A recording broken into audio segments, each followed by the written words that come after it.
I studied in 3 schools in Brussels, 1 school in Paris, 1 school in Los Angeles and 1 school in London. So I actually did 6 schools in 6 years. To study architecture is also mostly to study kind of urban conditions. One way to do it is to, or like one more practical way to do it is to actually live in different cities.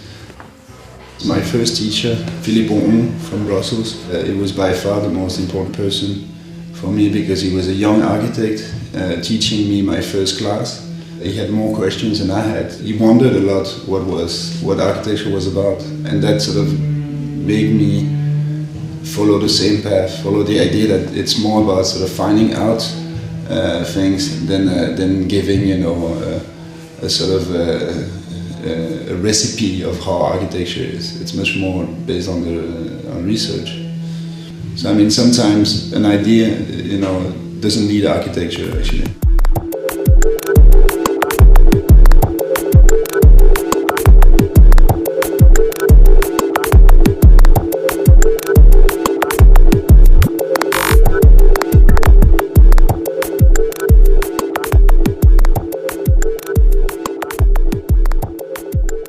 The Copenhagen Harbour Bath is a project that aims at sort of resolving the problematic of a public space connected to another public space.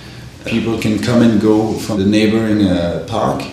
It's organized as a radial shape so that you can have only one lifeguard placed in the middle, and that lifeguard can actually overview all the different pools, which is sort of a combination of efficiency and architectural expression, in the sense that the shapes that are kind of coming out of it are quite specific but completely derived from this kind of very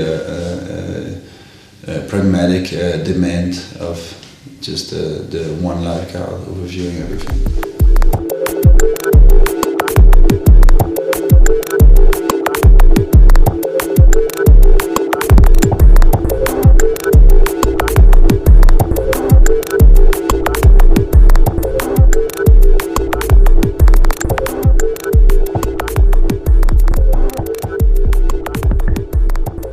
Maritime Youth House is a civic club and a youth house combined together, and the main aspect of the project is to try to resolve the kind of problematic that there is in between a youth house that needs mostly sort of a space for outdoor activities, and then a sail club that needs space for storing boats and masts and things that are more sort of practical.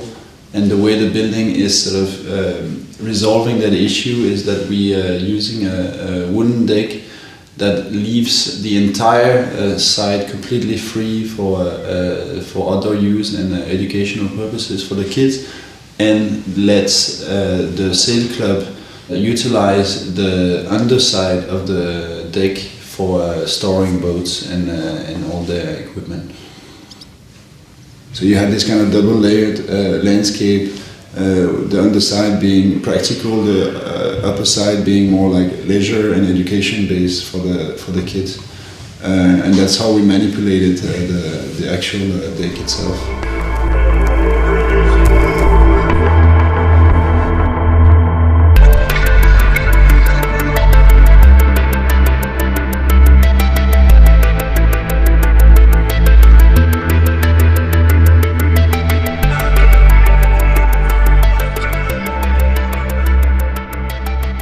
particularity of VM is that it's a complex that actually houses 76 different apartment types, which means that it's a very, very complex sort of three-dimensional Tetris of different living conditions. It was really the idea to kind of try to invert what the kind of real estate market normally imposes on architects, to say, you know, you have like 3 standard flats. You can really identify yourself to your apartment because it's most likely that it's the only one that's like that. Not everything is colored in VM, actually everything is pretty much not colored. But because it's not colored, the few moments that are colored are becoming quite visible. Like the corridors, you know, in the M house are very, very strong, but in fact they're only the corridors. You know, the rest is quite simple, actually.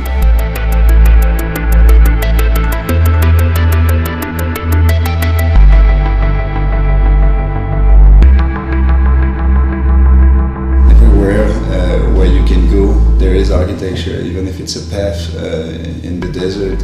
It is architecture in the sense that it is man-made, it has been planned. Before we actually have really a concept, we've done sort of 200 schemes in model that are all comparable, that are all accessible in with very little means. It's so hard to build a building. You really need to kind of battle for years and to go through so many obstacles. Of course, if you're a so-called star architect, you know, people are maybe more keen on letting you make your signature.